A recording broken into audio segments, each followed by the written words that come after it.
Hey, today I've got some terrifying, real Reddit confession threads that genuinely had me sleeping with the lights on. If you want more of these videos, hit subscribe and drop a like. Let's get into it. My therapist asked me to describe my imaginary friend from childhood, and I just found out she was a real girl who went missing in 1998. Alright, so this one genuinely unsettled me. It was posted 3 days ago on r/off my chest by Quiet Lavender, 27-year-old female. And honestly, it starts off sounding like a pretty normal therapy story. Someone working through some childhood stuff, filling in some blanks. It is not that. She opens the post pretty calmly. So I, 27-year-old female, have been in therapy for about a year now for repressed childhood memories. Nothing dramatic happened to me as far as I know. I just have these gaps in my early years that I wanted to understand better. My therapist suggested we try a guided visualization exercise. Basically, she walks me through recreating a scene from childhood, and I describe what I see. She asked me to picture somewhere I used to play. I went straight to my grandparents' property. They had this big rural place, maybe 40 acres, with a shed out back near the tree line. I used to play out there all the time. And then I started describing Ellie. She was my imaginary friend. She would show up behind the shed and we would just play in the dirt and talk. I told my therapist everything I could remember. Ellie had a chipped front tooth. She always wore this purple coat even in summer. She spoke really quietly, and one time she told me she lived in the dark now. My therapist got quiet and said that level of detail is unusual for an imaginary friend. I went home and I could not stop thinking about it. On impulse, I Googled "Missing Girl Purple Coat 1998" plus the county name. A missing persons flyer came up. Eleanor Voss, age 6, last seen 3 miles from my grandparents' property. The photo matched. The chipped tooth matched. The purple coat matched. I was 4 years old. Ellie was real. And that is where she ends it for now. A 4-year-old girl playing in the dirt behind a shed with someone everyone assumed was imaginary. Except that someone had a name, a family, and a missing persons case that has been open for over 20 years. This story goes places you are not ready for. So the realization hits, and it hits hard. What follows is one of the more gut-wrenching sequences I've read on this sub, because OP doesn't just sit with it, she starts pulling at threads. I threw up, sat on my bathroom floor staring at this flyer and just lost it. Called my therapist after hours line at 11 at night, barely getting words out.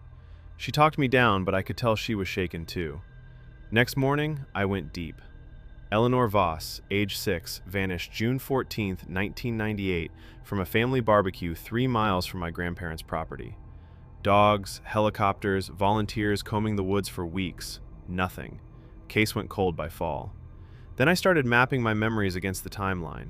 The games behind the shed, hide and seek, building rock houses, Ellie showing me where the frogs lived. Those weren't one afternoon. I remember different weather, different shoes. This happened across multiple visits, meaning Ellie was alive and near that property for days, maybe weeks after she was reported missing. I was 4. You don't report an imaginary friend, but I might have been the last person who saw her alive, and I said nothing because I didn't know she was real. I called my mom that night, kept it casual, asked about the old property, whether other kids were ever around. She got quiet. Then she said I always had an overactive imagination and changed the subject to my cousin's wedding. It wasn't dismissive. It was rehearsed, like she'd been ready for that question for 20 years. She's sitting with the kind of guilt that doesn't belong to her, but that doesn't make it any lighter. She was 4. She couldn't have known. And somehow that makes it worse, not better. But that phone call with her mom is what got me. I need you to sit with what just happened there for a second, because that is not how someone reacts when they're hearing something for the first time. And once OP clocks that reaction, the whole story tilts. It's not about what happened to Eleanor Voss anymore. It's about who on that property already knew. And that question points directly at her own family. Her mother's reaction in that first call stuck with OP for days. So she called again. This time she didn't dance around it. I called my mom back on Thursday. I just asked her straight, "Did you ever hear me talk about a friend named Ellie when I was little?" There was this long silence. Not a thinking silence, a holding your breath silence. She said she didn't remember anything like that. So I pushed. I told her about the missing girl case. Eleanor Voss, 1998, 3 miles from their property. Her voice changed instantly. Cold. Clipped.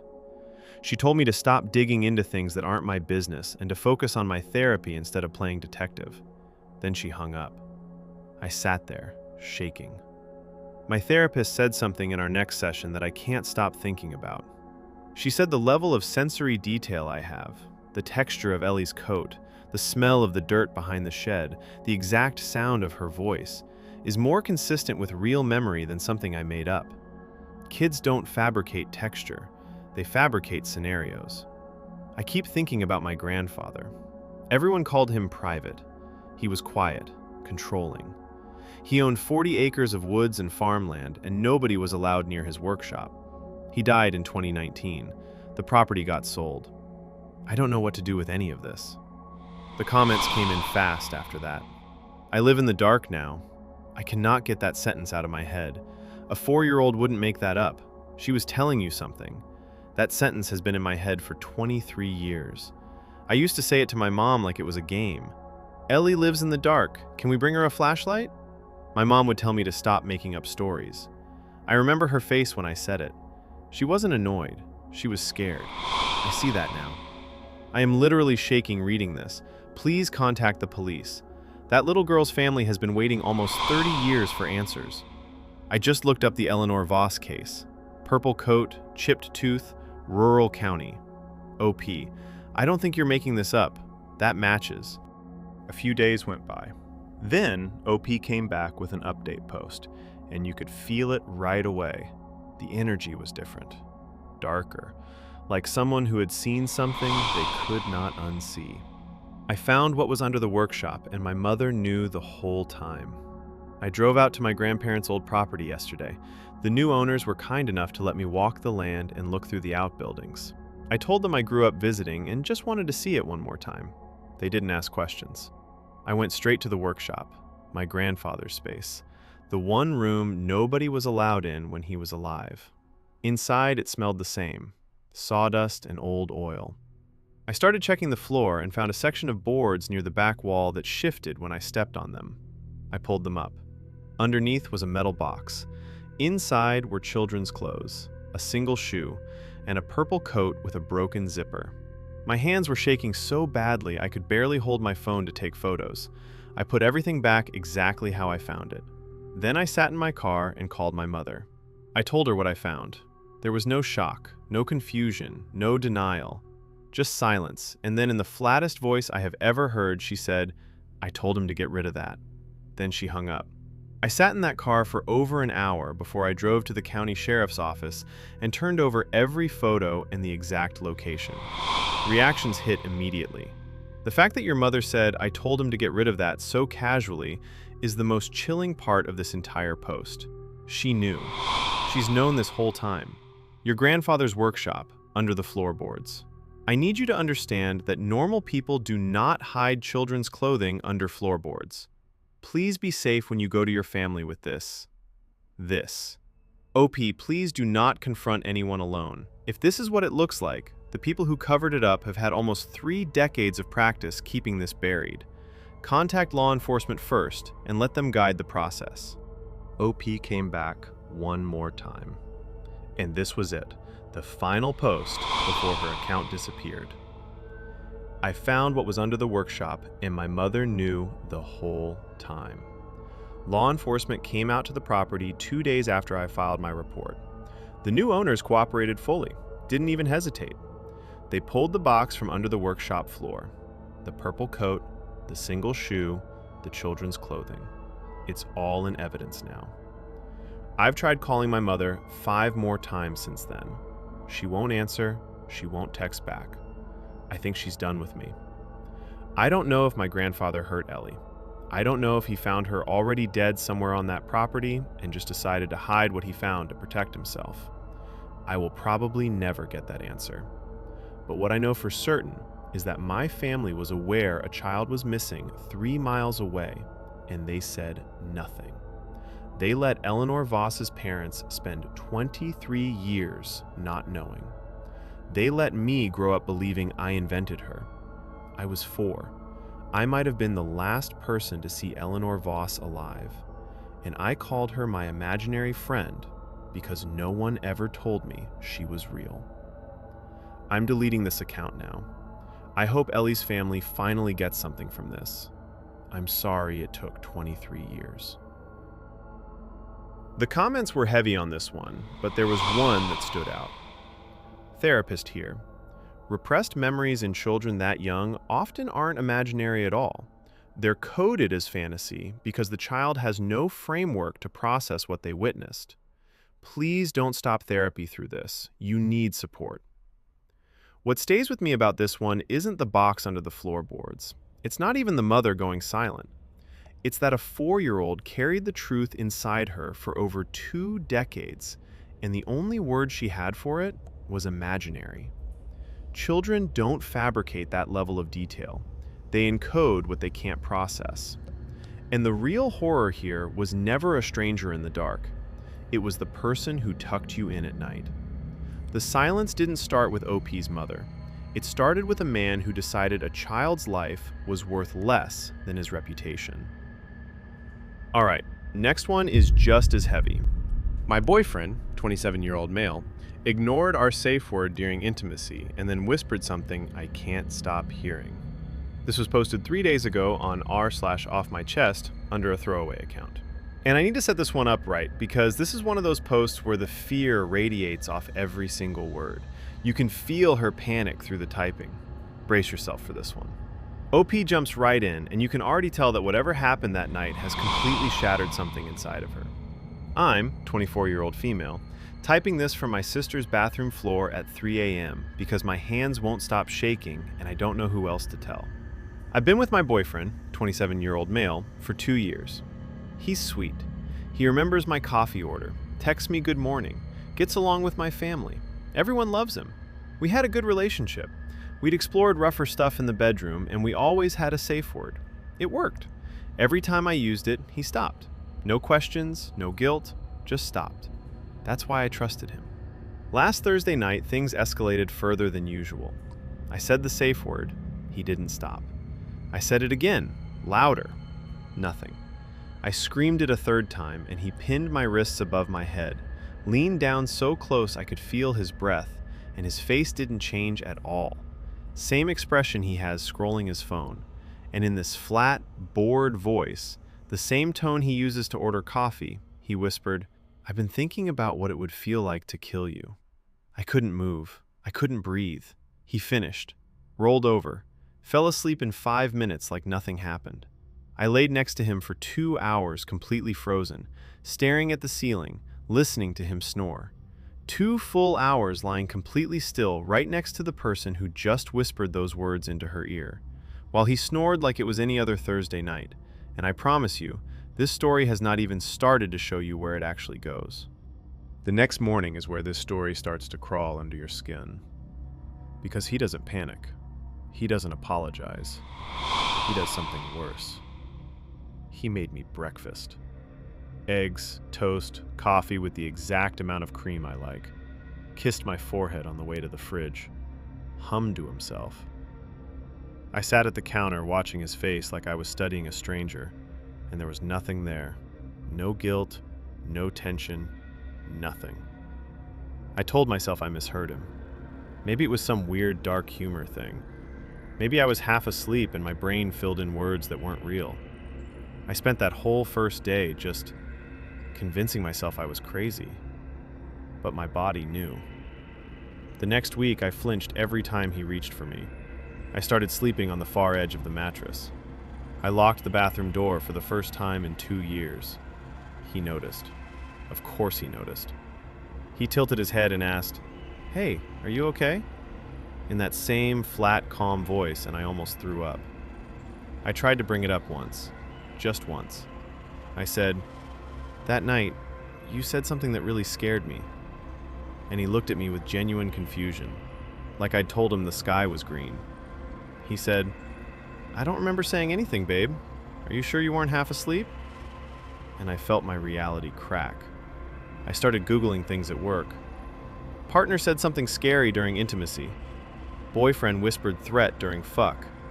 clearing my history after every search, reading forums at my desk with my hand shaking on the mouse. Every article said, "Trust your gut," but my gut was screaming two different things. That denial phase, where your mind is trying to protect you from a truth your body already accepted. She's living in it. And the gaslighting is so casual, it almost sounds loving. Almost. But something was about to shatter that denial completely. So what finally made her post this? What pushed her from spiraling in silence to typing it out at 3 in the morning? I tried to convince myself I was overreacting. I really did. I spent a week sleeping next to him, telling myself people say weird things, telling myself I misheard. But then last Tuesday I woke up at like 2 a.m. and he was just sitting up in bed, completely still, staring at me. Not at his phone, not at the wall, at me. I must have made a sound because he turned his head slowly and smiled and said, "You look so peaceful when you sleep." Same calm voice, same flat tone. I moved out the next day, told him my mom was sick and I needed to stay with my sister for a while. He said okay, kissed my forehead, told me to call him if I needed anything. Like he was the most caring person alive. I'm at my sister's now. I can barely eat.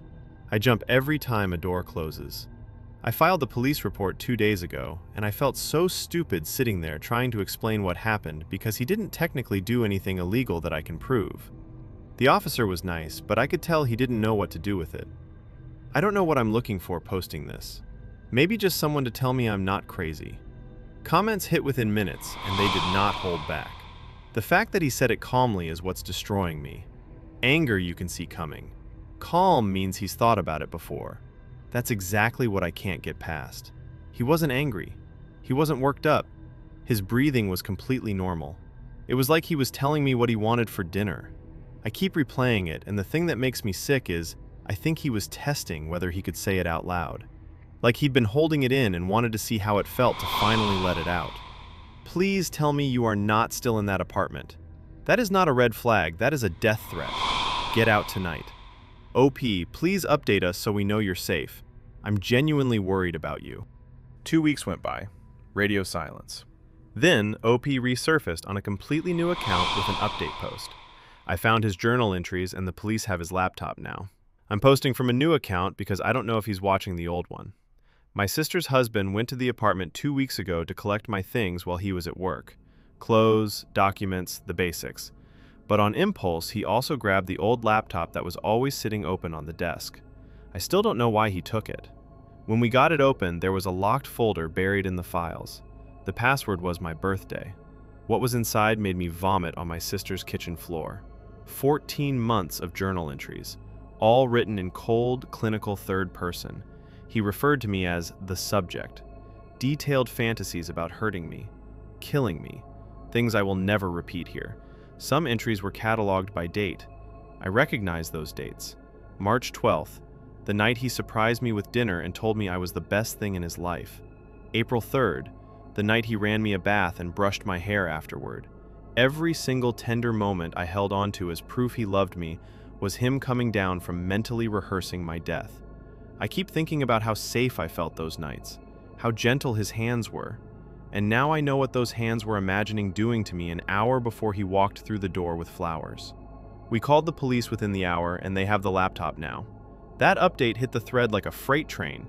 No jokes, no hot takes, just horror and then a very specific kind of alarm. The third-person journaling is what stops me cold.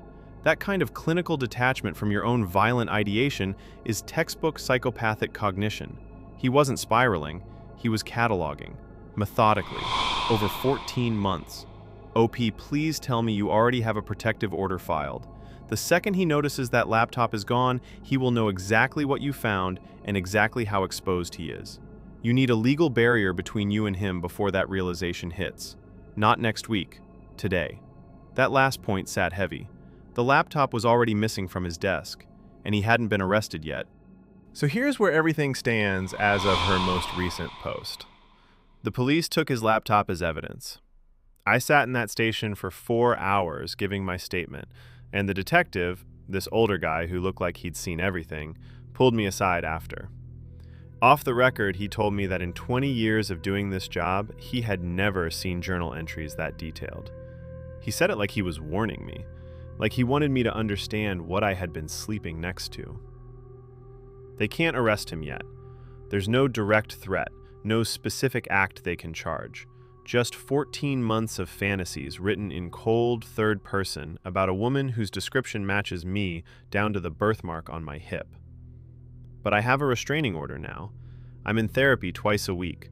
I sleep with every light on, and I still wake up checking corners. The worst part isn't even the fear anymore. It's that every good memory is contaminated now.